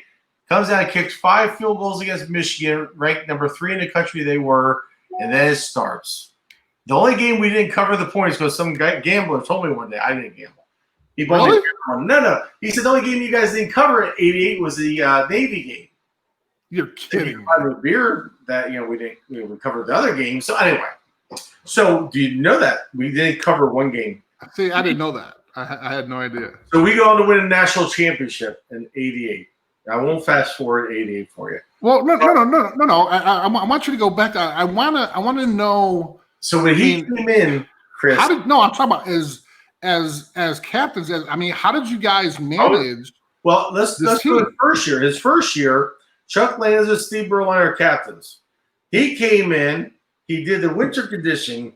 We changed players around positions in the springtime. Not all players, but some did. Change in springtime. He made us start to believe in ourselves. We were still lacking some certain skill positions, a little bit of speed. We had a speed coach come in from Stanford, Chris. Really? The guy was there one day. He was like, okay, looking chubby guy. And his teacher's running across the gymnasium floor with your hands like this. I'm thinking, this is going to make us faster? But wow. It wasn't until he recruited guys like Rocket Ishmael that he realized that's how you get faster. Right, exactly. You don't do it anyway. But he knew there was enough stuff that he could work with, and he saw enough talent there, and he saw guys who had a tough couple of years who needed some leadership. They needed to have confidence, but they didn't get confidence by just patting them on the back. He broke us down. He broke the older guys down even more because they've been there for a couple of years. The younger guys, we were easy to influence. We wanted to win. We came in still hungry. Most of us came from fairly decent high school programs. Some were successful, but we knew the older guys, though, that he had to retrain their mind. Right. He had to break them down physically, retrain them, and make them understand that you work, you do this, you do the discipline, it's technique, it's this. He brought in good assistant coaches, and he had a schedule for assistant coaches. He had a schedule for players. He stuck to it. And he demanded excellence all the time. Now, he started changing the mind frame. I'm going to explain. The very first game, Chris, and you'll understand this, was against Michigan. His very first game, he said when he came in, we will never lose. We respect the military academies. Iwo Jima, Guadalcanal. Look at the schedule they played. But we should never, because of talent alone, lose to Air Force, Navy, Army, never. And he was right. Meantime, Coach Faust beat USC 5 years in a row, but lost to Air Force 5 years in a row. Why? Discipline. Right. How do you stop the wishbone? They didn't coach to stop the wishbone. It's very difficult, as you know. But we did, for a number of years in a row, beat both the teams. First game of the year. Lou says nobody's coming into our home field and beating us. Now, he's been pounding this in our head since the day he started. And I know, Chris, you used to say this every game, not in our stadium. Nobody's going to beat us in our stadium. And I love that because that was so true. And most of that mantra was everybody bought into it because it's right. Nobody comes into our home field and beats us. Right. It's true. As corny as it sounds on the Rudy movie, it's corny. But the reality is it's not corny. It's actually fact. It's true. Right, exactly. So the year before, I seen teams, my freshman year, I saw opposing teams run through our line before the game, before warm-ups ended. I saw them do things that was kind of disrespectful to us, and there was nothing that happened. And then we won or they beat us. Right. We play number 5 Michigan, first game ever, Lou Holtz. We're lined up across the 20, running our offense, first team, second team offense. We're all lined up. I'm on the right side of the field, and Michigan is supposed to go down the sideline into the tunnel. Colazar's a wide receiver, All-American receiver, Scott Colazar, decides he's going to run right through the 20-yard line. Tom Rader, starting right tackle, 6'7". His arm is longer than our body. Yes. Yes, very true. He clotheslines this guy, Colazar, across the neck and straight ends him out like a board. Bam! I'm like, yeah. And that's the first fight that ever broke out. And it was a decent little fight. And I was like, yeah. And the guys on the team were like, I won't say it on your show. F yeah. Yes. No way. And we lost to them. Joel Williams caught a ball in the back of the end zone. I remember seeing that. Yep. And his foot was in bounds, but they don't have replay like they did, and we lost that game. We played it down to the wire. We lost 6 games that year by 19 points. What we established that year, that winter conditioning, that's spring practice, summer conditioning, fall, was we are not going to be out toughed. We're not going to get pushed around. This is football. It's a physical, it's a mental game. And guess what? That first day when that happened, I was like, God damn, I feel good, man. I was so happy. A different attitude. I said, I am so happy because this is the way you play sports. You don't take shit from nobody. You get it. And I was like in heaven. So that year, we got better. We lost some close games. We won some games we maybe should have won, or we did win. Right. But all along the way, it was a battle. It was like, Coach Holtz kept pushing us. We'll never be, how he is psychologically. We can never beat this team. Well, you should be Navy. Well, guess what? Navy probably gave Notre Dame a lot of games. Well, we beat pretty handily. Yeah, we can't beat this team. Well, he's probably right. But I'm sorry, maybe it's like LSU. We will beat them. We go down to LSU Baton Rouge. We lost. I can't even remember. I should know. We go down there. They're favorites, and he's all week. We're gonna beat him. We're gonna beat him. We get off the bus, and you got 200 yards to the locker room with all the fans, Tiger Bait. So we get off the bus, and I see our parents out there. They're yelling Tiger Bait at us. The players are like, this is bullshit. It's hot and humid down there, and I'm an up back. Tim Brown, that's next year. I'm sorry. I'm going to get ahead of myself. Anyway, we lost to them down there. Okay. We beat them. The season ends. We're at USC. And we're playing terrible against USC at the Coliseum. And we're down at halftime. And we had a pretty good year. We lost some close ones. We lost to Penn State they won a national championship that year, beat Miami in the Fiesta Bowl. We lost by 3-2. Okay. At halftime of the USC game at the Coliseum, Coach Holtz walks in and says, seniors, if you want to go out this way, this is the way you want to represent yourself, your family, and Notre Dame, that's pretty much up to you. That I'm not perfect on his words, but I'm giving you an idea. Right. He said, but for the rest of you, who will be here next week in the next year, you will have he basically said, God forbid if you don't go out and play your asses on the second half, because we are going to work your ass off like you've never seen before, because what I see in the first half is not acceptable. And I'm doing something wrong, and I am going to work you guys so hard that we will find the answer. That's kind of how you take it when the coach says different words. Right. Well, I'm like, oh, my God, man, this is like, we're going to die. So we go out there, and all of a sudden, boom, the team starts playing. Boom, Tim Brown runs the ball back here, and it explodes. And John Carney kicks a 37, 42-yard field goal. I should know, John, sorry. At the end of the game, we win the game. Those seniors set the tone that year in that last game. They responded at the Coliseum when Coach put them on the line to say, how do you want to end your Notre Dame career? It might have been a rough 3-4 years for you guys. Had a pretty good year. This last half is going to dictate, win or lose, how are you going to play that? Because we played pretty shitty in the first half. And guess what? To this day, I look to those seniors and I say, wow, you guys made the difference, because whether they're seniors or underclassmen, we all played, but they took a leadership role, and John Carney finished it off.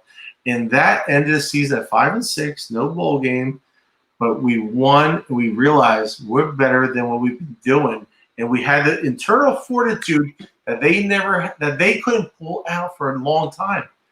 So we went off season now believing in ourselves. Right. Then we recruited players like you and many other players that were great players. as when we had good players, but we needed more of them. Right. And now we believed ourselves. And when our young guys came in, we brought you guys into the team saying, we believe in you, and we're not going to be successful without all you young guys, and we're one team. We're not a divided team. Right. And Coach Holtz always made it, whether it's him against the coaches or really him, the coaches, not against us, but we had to work hard, and we bonded together as players. Mm-hmm. And the coaches were here. But Coach Holtz, he's a very good mind game player. And he worked in college, especially working in college. Right. You know, you're afraid to do the wrong thing.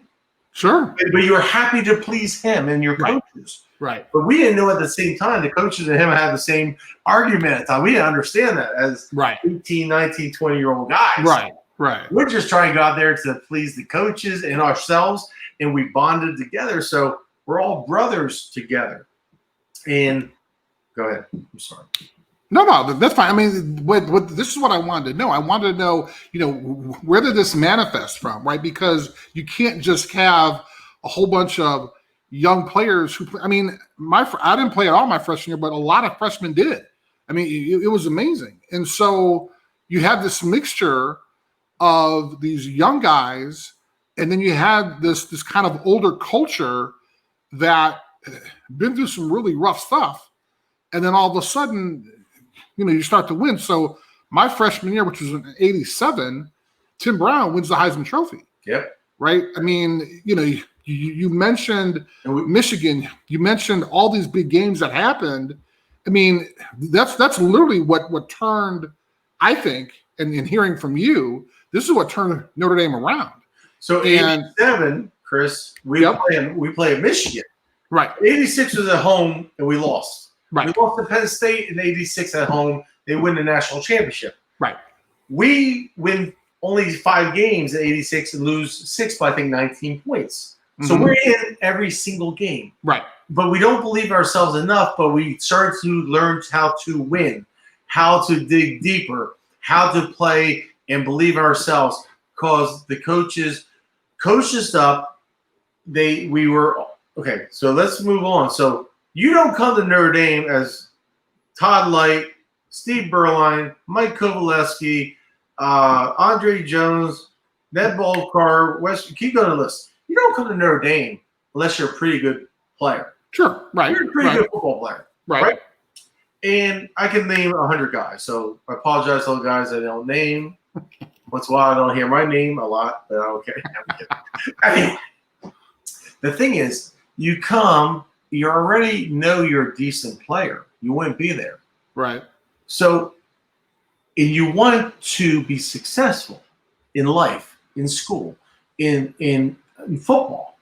I don't care if you're never going to step on the field at Notre Dame, because eventually you may figure that out eventually, but you don't believe it. Right. You're going to compete your ass off every day. And we know tons of guys like that who could have went to a lot of schools and been starters for 4 years and never stepped on the field at Notre Dame because we had a lot of talent, and that's the name of the game in Division I football. But all you need though is the right nurture, the right culture atmosphere to be around you by the coaching staff. And it starts with the head coach. It starts with the school, but accepting the head coach. Right. The head coach doing it. Have assistant coaches that buy into it. Then the players who are already young, impressionable, and hungry to succeed. You do not go to most schools in Notre Dame if you're not a winner. You know you want to win in football and probably life. Now, all you need is the nurturing. And guess what? Hey, if you win 12 games, great. If you win 10, great. Doesn't mean you're better. Listen, we could never win a national championship. We'll also be winners. But guess what? We're very fortunate we did, and we won a lot of games, and there's guys who didn't. They're still wonderful guys. But guess what?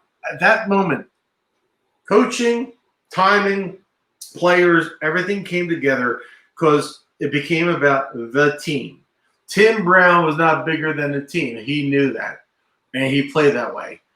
Tony Rice, Chris Zorich, go down the list of the best All-Americans we had. Nobody was bigger than a team. It was about the team. Right. It was about team success, and that's why we worked every day. We thought every day So I think Coach Holtz has been around a long time. Coached at Ohio State, William and Mary, NC State, Arkansas, Minnesota, maybe missed a few, maybe one or two. He comes in Notre Dame. He is an experienced coach. He's an assistant. He knows what it's like to organize a staff. He's an unbelievable speaker, and he's a great speaker. And you love Coach Holtz. But there's times back then we didn't love Coach Holtz. I don't think anybody did. I don't think anybody did. We used to wait for him to make a mistake right before. You wrote Pittsburgh one T. You did this wrong. Because you know what? You got 100 guys. You're all competing. You don't always love your boss. I get it. Right. We all got it. Now we're grown men, and he's an older guy. And we appreciate what he taught us. And what he taught us was the team, the school, your family is bigger than you. Right. What was it, Chris? Where you're from, your name, your community you're from. Oh God, I remember that. You know, is the school is your name, the community you're from, the school you represent, then Notre Dame. Then it could be God, family, Notre Dame. Lou and God were one and the same. We used to joke, but really, it's God, family, Notre Dame. So, here's I like hearing kind of what you're talking about, because this is a different perspective than we had coming in, right? Right. So you saw a little bit more developed, a little bit more. Right. But I mean, you guys saw more you guys have been through more adversity. And so that's why I was always kind of fascinated by the older guys. I'm gonna say you're the older guy because you're captain that year. But the idea that we were able to kind of mold and gel through all that past adversity. And then here we got these, and I say young kids, like freshmen and sophomores. I mean, there were freshmen who started on that 88 team. Yeah. So, I mean, it was amazing. Right, exactly. I mean, it was amazing seeing. Pardon me? Ricky Waters played. Well, and even, I mean, you remember Arnold Ali? He started some games, right? Yeah.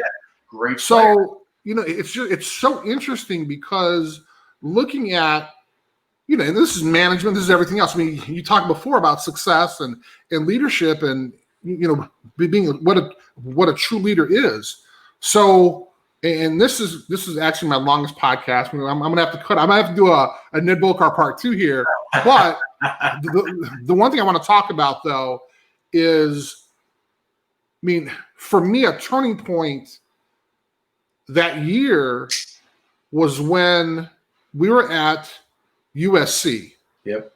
And Coach Holtz had sent Ricky Waters and Tony Burks home because they missed curfew. Right.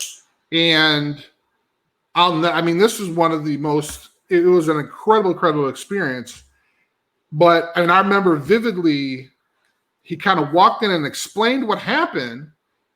Now, mind you, we're undefeated. Mm-hmm. USC's undefeated. Mm-hmm. We're 1, they're 2. And he sends our starting running back and starting wide receiver home. Yep.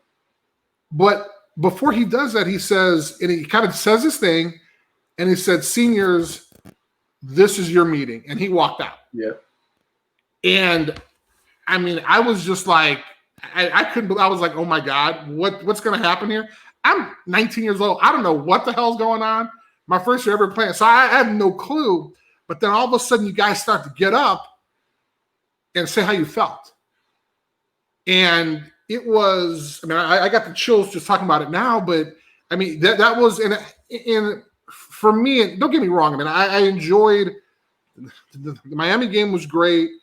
The West Virginia game was great. All right. But I think that it was something special in that team. And that's when I knew, you mentioned this before, that no one is bigger than the team. Yeah. And for me, that was just, I mean, I look back on that as being like one of the most impressionable moments in my life. I mean, not even sports, but just in my life, because we knew after that, after he said what he said, I didn't think we were going to win. After leaving that meeting, We knew we would. no one Yes. was going to be able to beat us. And you know, I mean, And you kind of give me kind of your kind of take on kind of what you saw, what you felt, what you said, and everything. And Chris, I agree with you, and you actually made me think a little bit deeper on that moment. Not that I haven't. So we had, once again, Lou thought 89 was the year. Right. Exactly. Now, a lot of people don't know that, but yeah. We're rolling through 88. 5 field goals by this little guy, Reggie Coe. Suddenly we get to the Miami game, and we beat Miami. Right. Okay. We're like, damn. We go out to USC. Now, you're in California at the Coliseum. They have a good team with Rodney Peete as quarterback. And yeah, I get called to a meeting with 11 other players. I'm not sure if you knew that. I'm not sure Lou says this, but the 11 guys were called in. Mostly all seniors. That's what I'm Mostly saying. guys who were Coach Faust guys. Right. Probably all Coach Faust guys. They're either fifth-year guys like Wes and Frank, and then the rest of the guys like myself and Andy and Mark Green, and keep you on a list of Gerry's guys. Right. But we were the oldest guys on the team. And we had a meeting. He says, here's what happened. We got 2 players, outstanding players, good human beings, Tony Brooks and Ricky. I know they hate to hear it. I love both of them. You do. But guess what? They broke curfew beyond the let's let them go situation where Coach Holtz has let guys go. Sure. Sorry, Coach. I know. I was one of them. He gave me a break in New Jersey. It's only a few minutes, but he gave me a break. Right. True. But this must have been enough that, I don't know all details. Either do you. Nobody does. But he had enough that he wanted to send him home. But he said, it's up to you guys. I'm not deciding the fate of this team. Take a vote. And we went, send him home, Not because personally we didn't like him. We loved him. Right. Did we think we could win without him? We're not sure. We're like you thinking. When you found out, we're like, holy crap.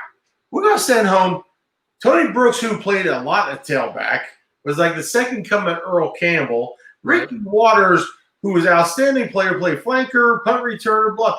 Oh, how do you take him off the field? Right. And yet we all looked at each other and thought, no. If our coach, who we trust, is actually putting this up to vote, we know that starting tailback, it gets a little bit less time as captain of the team. Mark Green's there. He can handle this. We got to set a precedent, and we got enough talent here. Bullshit. We love you young guys in general, but bullshit. You do not, those 2 players, as much as we love them, did not dictate our team. Ned Bolcar did not. Andy Heck did not. Chris Zorich, these guys did not. Not 1 or 2 players made our team. Our team was made up of 100 guys, and we voted 11-0. Send them home. Then the meeting. I never heard that story. A lot of guys spoke, and all we knew is Mark Green is the tailback. And he carried that ball the next day 17, 20 times, 100 some yards. And we kicked the crap out of USC. And, it was scary to think about not playing without him. But after that meeting, as you said, Chris, I think we all got on the same page. We're going to play without him. And we're going to play without any one single player anytime because we have to. And we were good enough because we believed in each other. Not that we were more talented than USC or more talented than another team. I think we believed in every single guy from the starter to the backup, whether he's a freshman, sophomore, or 5th-year senior. Right. That we all wanted to win that bad. We were coached well, and we loved each other. And we all were going to stand up. And we did on that day. We did again. We knew, Chris, we went down to the Fiesta Bowl. We knew we were going to win the Fiesta Bowl. Yeah, it was. Yeah, it wasn't even. I mean, it wasn't even close. It wasn't even a story. I mean, the penalties and everything. But you know, and it's interesting because, I mean, being part of that group, that 11 that Coach Holtz brought in, I mean, that's really. I've never heard that story before. No, wow. Never. Yeah. So, but knowing that. This is why I think leadership, Coach Holtz did such a great job because, I mean, he put the faith into the guys who had suffered, the guys who had lost games, the guys who had been there for years, hadn't won anything, but now are on the cusp of doing something great, right? And he always talked about, look, you do this, you'll never forget it. It's right. But at the time, you don't understand it, but I mean, those 11 guys who voted 11-0 never won many games. I mean, we won 8 games the year before, lost the last 4, 5 years the game before, and then some of the older guys saw the worst of the worst. So absolutely. You were at the beginning of the best, and you continued the best on to your left. Right. And I think that the guys, the fifth-year seniors and then the seniors, we knew how good we could be and how good we were becoming, and we believed in our team. We believed in the young guys. We believed in the older guys. Right. I'm talking about seniors. And so when our coach, who we believed in, said, "I'm putting it on you," it was pretty clear in our mind. He's not giving you a vote to say no. He's giving you a vote to send them home. But he wants to see how strong you are. How much do you believe in your team? Not your 11 guys. How much do you believe in 100 guys? In the 60 guys that traveled to USC? How much do you believe in this team that you can send 2 of the best players on the team home? And once again, we love them. The great Notre Dame players, great. Absolutely, right. But we said, wow.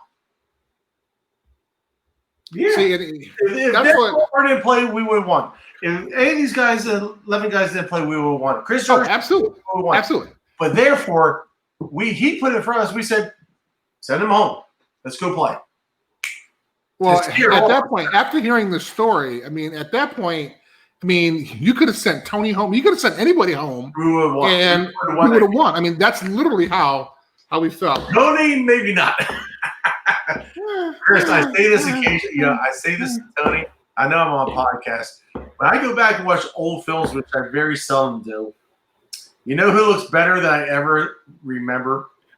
Rocket Ishmael and definitely Tony Rice. Oh, absolutely. They haven't aged. No, I watched it. Wow, they were better. I watched myself like, and I watch you. You're good. But there's some guys I go, wow, they're pretty good. They were really good. I mean, outside, and I know with Tony, I mean, outside of like, you want to talk about great option quarterbacks. I'm sure you remember Jamel Holloway. Yes. From Nebraska. No, Oklahoma.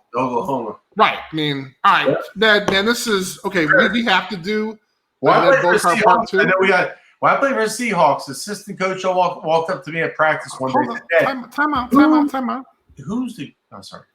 We have to do a part 2.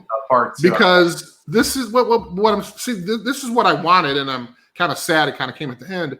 But the idea of kind of this transformation, right?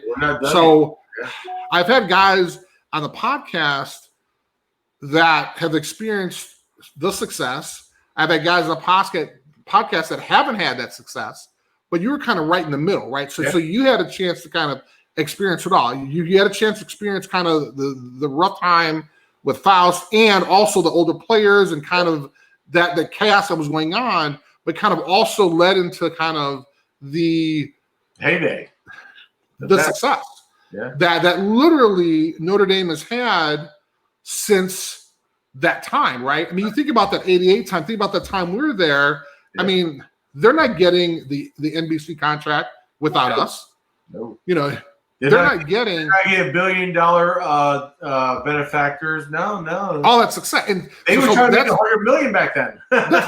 right. Well, that's why I think it's so interesting is that, it took somebody after jacking up the hiring of Gerry Faust to have the brilliancy to hire someone like Coach Holtz. Yes. And during that time, I mean, how do you they didn't know that Coach Holtz was going to walk in and knock off Chuck Lanza's shoes off the stage. And I mean, it just happened. They didn't understand that camaraderie, that everything meant throwing up in garbage cans together that would build a team.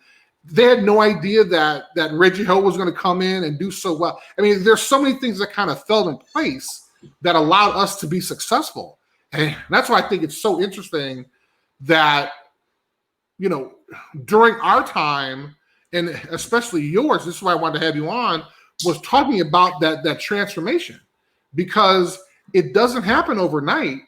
And, you know, you were a huge part of that, and seeing that success, I think was amazing. And I'm glad I didn't have to go through it like you did. But I mean, having that feeling where you wanted to, you know, after that talk, you wanted to go call your mom and dad and say, you know, hey, I'm out. You know, I mean, that's tough. And so it makes it it makes it special for me, understanding kind of the behind the scenes and really understanding on how bad it sucked under Faust. I mean, I had no idea there's infighting. I had no idea all this other stuff was going on. I just thought it was a bad team. No. But I mean, again, hiring a high school coach Notre Dame, that's a whole different story. But kind of seeing how it affected everyone, I had no idea, man. Chris, think I about commend how you many guys from that era. Steve Berline, 17 years in the NFL. Exactly. Hall of Fame Heisman Trophy winner. There's other guys that play on beyond. So that team was made up that won a national championship of Gerry Faust guys and Lou Holtz guys. It's not easy to win a national championship. No. Schools don't do it.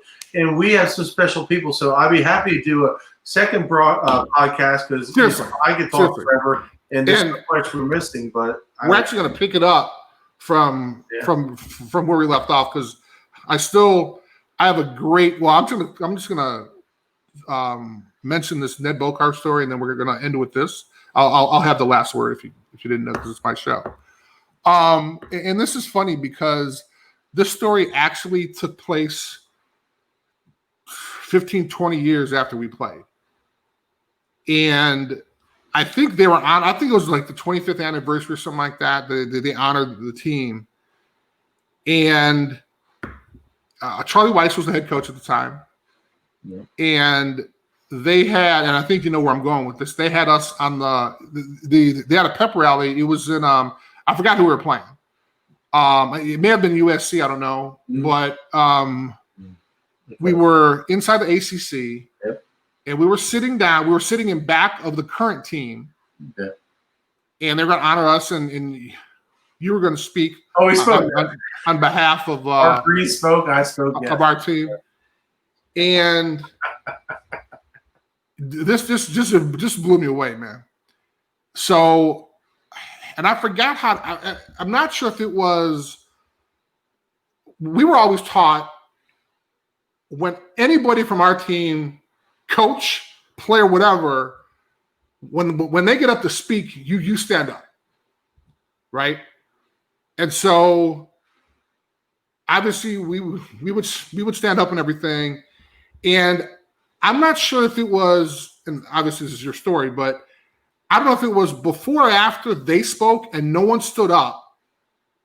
And so I'm assuming they went first. They did a little pep rally thing. And actually, we went to stand up, and we actually stood up, and none of the current guys, none of the current team stood up. And then you got on. And then, Ned, do you remember this? I mean, can you give me just a couple seconds of that? Because you actually yelled at the current team for not standing up for the players. Yeah. So I forgot completely, Chris. I'm getting old. A lot of shots to the head. We're all like that. But you brought that back clearly to me, kind of clearly. Mark Green spoke before me. Okay. Mark's always been fairly shy, but he's a fantastic speaker. Right. gave a great speech. Right. We're inside the ACC basketball arena. Right. And yeah, as ex-players, 40-some years old, whatever we were, older guys, beat up, we stood up for their team when they came in. We stood up when the cheerleaders cheered. We stood up when the leprechaun did his cheer. Right. We were the most enthusiastic group of people in that whole gosh darn room. And the next day on the game field, we were the most enthusiastic people in the whole stadium in the corner of the end zone. Remember? Right. We got so excited at that game as a group of older players to be on the field. And so when I got to speak, I think you may know, but I pretty much said, bunch of old, beat up, crippled guys back here, bad knees, bad legs and stuff. But yet their ass is out of their seat and they're excited to play, and they would go out the bar and kick somebody's ass, something like that. So you guys gotta get off your feet. You gotta get excited. You gotta show some enthusiasm. Something along that line. No, that was exactly what it was exactly what you're talking about. Kick their ass tomorrow, and guess what? We might play well for 3 plays, but we would kick their ass for 3 plays. The rest of the game, we might be the defibrillators. For 3 plays, we would kick their goddamn ass. But Ned, I will never forget that because it was just so interesting because we're all kind of laughing and joking. It was like, man, Ned still got it. Ned still got it. But it's not that you still don't have it. I never lost. It's the leadership that we were all taught for our teammates. And it could have been you. It could have been Mark. It could have been anybody that actually said it. But it was great coming from you because you are that vocal leader still for us, right? But it's so interesting because it was something that we were taught. We were taught to sit up. We were taught to praise. We were taught to support our team members. Yeah. And when a guy got up to speak at pep rally, whatever, he knew his brothers had his back because we all stood up and clapped. That's right. But it was so interesting seeing the same Notre Dame team, so to speak, right? It's just a hell of a lot, 20, 30 years younger. But that respect for each other wasn't there. No. And so Charlie got up. We stood up because we're used to. We clapped. Yeah. They didn't. Their players got up, spoke. They didn't stand up. We did. So that literally, when you got up there, you were like, from now on, you need to. And so they got all pumped up. They started clapping and everything. But it was just so interesting. And I have a ton of stories about you.